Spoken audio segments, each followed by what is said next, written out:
दोस्तों इस लेसन में मैं आप लोगों को एक बहुत ही मज़े की टेक्निक बताने लगा हूँ जिसकी मदद से हम फोटोशॉप के अंदर पेन टूल का इस्तेमाल करते हुए पाथ के साथ अपनी सिलेक्शन लेंगे और किसी भी इमेज में हम ये सीखेंगे कि हम किस तरह से फोरग्राउंड को बैकग्राउंड से अलहदा कर सकते हैं। तो चलें चलते हैं फोटोशॉप की तरफ। अच्छा, यहाँ पे आप देख सकते हैं कि इस इमेज का जो बैकग्राउंड है वो कुछ डिफरेंट किस्म का है। अगर मैं चाहूँ कि मैं इस इमेज को, इस पूरे ये जो लड़के का जो इमेज है, इसको हम पूरा इस बैकग्राउंड से अलग कर लें। इस काम के लिए हमारे पास वैसे तो फ़ोटोशॉप में बहुत सारे टूल्स और बहुत सारी ऑप्शंस मौजूद हैं। जिस तरह से हम पहले भी सिलेक्शन के कई टूल्स जो हैं, उनकी मदद से बैकग्राउंड और फोरग्राउंड को सेपरेट करना सीख चुके हैं। लेकिन दोस्तों ये जो टेक्निक अब मैं आपको बताने लगा हूं, इसका एक बहुत बड़ा फायदा है। और वो फायदा ये है कि अब जब मैं ये जो कैरेक्टर है इसको जब बैकग्राउंड से सेपरेट करूंगा, तो कैरेक्टर की जो सिलेक्शन होगी वो हमेशा मेरे पास फोटोशॉप में मेरी इस फाइल में सेव रहेगी। नॉर्मली जब लेसो टूल वगैरह से, मैग्नेटिक लेसो टूल से या और सिलेक्शन के टूल्स की मदद से हम किसी भी कैरेक्टर को उसके बैकग्राउंड से अलग करते हैं, तो वो जो सिलेक्शन हम लेते हैं वो सिर्फ एक बार के लिए लेते हैं। लेकिन ये जो सिलेक्शन अब हम लेने लगे हैं, ये हमारे पास सेव रहेगी। तो चलें देखते हैं कि ये काम हमने किस तरह से करना है। अच्छा दोस्तों, ये हमारे पास लेयर मौजूद है जिसके अंदर ये कैरेक्टर हमारा हमारे सामने है। अच्छा, इसके साथ हमारे पास यहाँ पे एक ऑप्शन है जी पाथ्स की। अब दोस्तों हम करेंगे क्या, ये जो लेयर है इसको मैं फर्स्ट ऑफ ऑल रीनेम कर दूं। इसको मैंने नाम दे दिया जी इमेज ऑफ कैरेक्टर। अच्छा, यहाँ पे अब मैं एक पाथ क्रिएट करूंगा। पाथ पैनल में आके यहाँ पे मेरे पास ये बटन है न्यू पाथ का। जैसे मैंने क्लिक किया तो ये आपने देखा मेरे पास एक पाथ बन गया। जिस तरह से हम लेयर को रीनेम करते हैं, इसी तरह से हम पाथ को रीनेम करेंगे। इसके ऊपर मैं डबल क्लिक करूंगा और वही नाम लिखूंगा जो मैंने वहां पे लेयर के ऊपर लिखा था, इमेज ऑफ कैरेक्टर। दोस्तों ये सेम नाम मैंने क्यों दिया है? ये सेम नाम मैंने इसलिए दिया है ताकि मुझे ये याद रहे कि ये वाली जो मेरी लेयर है, इसके साथ मैंने इस वाले पाथ को कनेक्ट किया था या इस लेयर के साथ मैंने इस पाथ के ऊपर काम किया था। अच्छा जी, ये अब मैंने एक पाथ जो है वो सेम उसी नाम का ले लिया है, जिस नाम की मेरे पास ये इमेज वाली लेयर मौजूद है। अब मैं क्या करूँगा, मैं इसको थोड़ा-सा ज़ूम करता हूँ, पेन टूल पे आता हूँ। यहाँ पे पेन टूल पे आके यहाँ से हम ऑप्शन लेंगे पाथ की। क्योंकि हम शेप तो नहीं क्रिएट करना चाह रहे, हम पाथ क्रिएट करना चाह रहे हैं। लिहाजा अब हम पाथ की ऑप्शन लेने के बाद यहाँ पे हम इस जो हमारा कैरेक्टर का इमेज है इसके साथ साथ हम ट्रैवल करना शुरू कर देंगे और बेसिकली हम ये करेंगे कि हम इसकी जो पूरी आउटलाइन है इस कैरेक्टर की, इसको हम पेन टूल की मदद से अपने पास जो है वो क्रिएट करेंगे इस पाथ की सूरत में।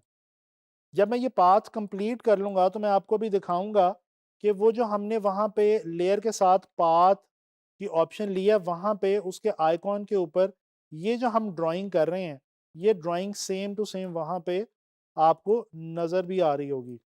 तो ये पेन टूल की मदद से आपको जो है वो सिलेक्शन करनी बहुत ही आसान रहती है और जैसा कि मैंने आपको पहले भी बताया है कि इस टेक्नीक का, इस ख़ास टेक्नीक का फ़ायदा ये है कि ये जो हम सिलेक्शन करेंगे और ये जो हम एक ख़ास किस्म के तरीके से हम पेन टूल को इस्तेमाल करते हुए सिलेक्शन ले रहे हैं, ये सिलेक्शन हमारे पास हमेशा सेव रहेगी। बेशक साल के बाद भी अगर आप इस फ़ाइल को दोबारा ओपन करें और दोबारा इसके ऊपर काम करना चाहें, तो ये जो कैरेक्टर की सिलेक्शन आपने ली है और ये जो आप टाइम लगा रहे हैं, ये टाइम आपका जो है वो बिल्कुल दोबारा आपको नहीं लगाना पड़ेगा और ये सिलेक्शन आपके पास रहेगी।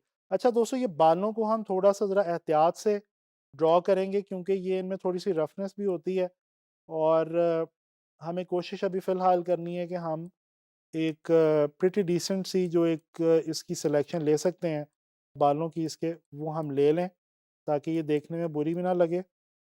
या आप देख रहे हैं कि मैं इसके बिल्कुल एज के साथ-साथ जो है वो ड्रॉ करता जा रहा हूँ और ये वाला जो काम हमने करना है ये बहुत एहतियात से करना है। हमें पेन टूल यूज़ करना अब तक आ गया होगा। मैं उम्मीद करता हूँ आप लोग सब अब तक एटलीस्ट पेन टूल को यूज़ करना सीख गए होंगे क्योंकि हमने इलस्ट्रेटर के अंदर भी उसको स्टडी किया, फिर फ़ोटोशॉप में भी हम देख चुके हैं। यहाँ पे आपको पता है ये हम कंट्रोल की मदद से इसको हम जो है वो अपनी जो पाथ होती है इसको हम मैनेज कर सकते हैं। इसी तरह से add anchor pen tool, delete anchor pen tool भी हम यहाँ पे यूज़ कर सकते हैं। अगर हमारी सिलेक्शन जो है वो हमें कहीं पे लगे कि वो गड़बड़ हो रही है, तो हम उसको बड़े आराम से जो है वो ठीक कर सकते हैं। ये देखें जी, ये हम कंट्रोल की मदद से ये जो हमारी एंकर है इसको हम बिल्कुल ऑल टुगेदर इसकी पोजीशन चेंज कर सकते हैं। और ऑल्ट की मदद से हम ये जो हमारी ये जो एक हैंडल बना हुआ है इसकी जो डायरेक्शन है वो हम चेंज कर सकते हैं। ये चीज़ें जो है वो हम पहले भी देख चुके हैं, लेकिन मैं इसलिए रिपीट करता जा रहा हूँ क्योंकि ये जो पेन टूल वाला काम है ये बहुत ही ज़्यादा इंपॉर्टेंट है, और पेन टूल, इलस्ट्रेटर और फोटोशॉप दोनों में बहुत इंपॉर्टेंट है। तो ये देखिए, ये जहाँ से जिस पॉइंट से मैंने शुरू किए था ड्रॉ करना, उसी पॉइंट पे आके मैंने ख़त्म कर दिया। और ये आप देख सकते हैं अब आपके सामने है कि ये जो पूरा कैरेक्टर है हमारा, इसके इर्द-गिर्द ये आपको एंकर पॉइंट्स नज़र आ रहे हैं। ठीक है? ये बेसिकली हुआ क्या है कि एक पूरा पाथ हमने ड्रॉ कर दिया है इस कैरेक्टर के इर्द-गिर्द। अब अगर यहाँ पे मैं पाथ में आके आपको दिखाऊँ तो ये देखें, ये एक नया पाथ जो है वो उसके साथ-साथ क्रिएट हो गया। इसको हम रीनेम दोबारा भी कर सकते हैं। ये जो पहले हमारे पास था इसको हम डिलीट कर देते हैं ताकि कन्फ्यूजन ना आए। वो आप पहले भी बना सकते हैं, बाद में दोबारा भी बना सकते हैं, वो ये कोई इतनी ज़्यादा वो बात नहीं है। अच्छा जी, अब हमने ये करना है, हमने ये ध्यान रखते हुए कि इस लेयर के ऊपर हमने एक ये पाथ क्रिएट किया है, ये पाथ हमने ये खुद ब खुद ही बन गया जब हमने इस लेयर के ऊपर पेन टूल की मदद से पाथ की ऑप्शन लेके ड्राइंग की है। अब इस पे राइट क्लिक करेंगे, मेक सिलेक्शन की एक ऑप्शन है, इस ऑप्शन पे जाएँगे, यहाँ पे आपके पास एक ऑप्शन आ रही है फेदर रेडियस। दोस्तों ये फेदर रेडियस यहाँ पे बहुत इंपॉर्टेंट है। आमतौर पे होता क्या है कि जब मैं ये सिलेक्शन लूँगा और इस कैरेक्टर को इसके बैकग्राउंड से अलग करूँगा तो ये जो इसके एजेस हैं ना, ये बड़े अजीबो-गरीब से थोड़े ज़रा बहुत ज़्यादा शार्प से आएँगे और वो अच्छे नहीं लगते। तो उसके लिए हम करते क्या हैं, यहाँ पे फेदर रेडियस लगा देते हैं। इसको मैं फ़िलहाल यहाँ पे 2 की ऑप्शन दे रहा हूँ, 2 की वैल्यू दे रहा हूँ। इस फेदर रेडियस से होगा क्या ये, कि ये जो इसके एजेस हैं ये स्मूथ नज़र आएँगे हमें सिलेक्शन होने के बाद। ओके किया, ओके करने के बाद आप लोगों को पता है कि हमारे पास एक शॉर्ट की है कंट्रोल शिफ्ट आई, जिससे होता क्या है कि सिलेक्शन जो है वो हमारी इन्वर्स हो जाती है। तो ये अब मैं करने लगा हूँ जी डिलीट, और ये देखें ये हमारे पास रह गया हमारा कैरेक्टर। और अगर आप गौर करें तो जैसे मैंने आपको बताया था, फेदर रेडियस का फ़ायदा ये हुआ कि ये आप देख सकते हैं कि ये जो इसके एजेस हैं ये अब हमें वाइट बैकग्राउंड के ऊपर बड़े स्मूथ और बड़े अच्छे लग रहे हैं, बेहतर लग रहे हैं। अगर ये हमने फेदर ना लगाया होता तो दोस्तों ये जो एजेस हैं ये बड़े एकदम शार्प से लगने थे और वो अच्छे नहीं लगने थे। अच्छा, अब यहाँ पे मैंने एक लेयर नीचे रखी हुई है, इसको मैं ऑन करता हूँ। और ये क्योंकि चाय पीने का एक इमेज है, तो ये जो नीचे मैंने एक बैकग्राउंड लेयर रखी हुई है, ये मैंने चाय के पत्तों के हवाले से जो है वो यहाँ पे सेव की हुई है।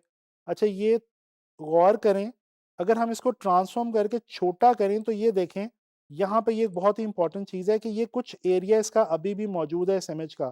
तो ये हम किस तरह से, क्योंकि ये पहले हमारे कैनवस से बाहर था इसलिए ये इरेज़ नहीं हुआ। तो ये हम सिंपली यहाँ से ये रेक्टेंगुलर मार्कर टूल लेंगे और इसको हम डिलीट कर देंगे। ये देखें दोस्तों, जितना इमेज हमें रिक्वायर्ड है उतना हम रखेंगे, और ये जो इमेज का एरिया हमें नहीं चाहिए ये हम डिलीट कर देंगे। ये बहुत ही आसान है, रेक्टेंगुलर मार्कर टूल की मदद से ये बिल्कुल चंद सेकंड्स का काम है। ये देखें जी। तो ये अब हमारे पास हमारा कैरेक्टर जो है वो बिल्कुल सेपरेट होके आ गया अपनी पिछली बैकग्राउंड से, और ये अब इसको हम यहाँ पे अपनी मर्ज़ी से जिस तरह मर्ज़ी चाहें हम यहाँ पे इसको प्लेस कर सकते हैं। और फर्दर ये देखें आप, ये कितना अच्छा लग रहा है यहाँ पे ये इमेज इस बैकग्राउंड के साथ। इसी में अगर यहाँ पे थोड़ा-सा हम टेक्स्ट वगैरह ऐड करें और कुछ और चीज़ें ऐड करें तो ये हमारा कोई ऐड या पोस्टर वगैरह जो है वो भी बड़े आराम से बन सकता है।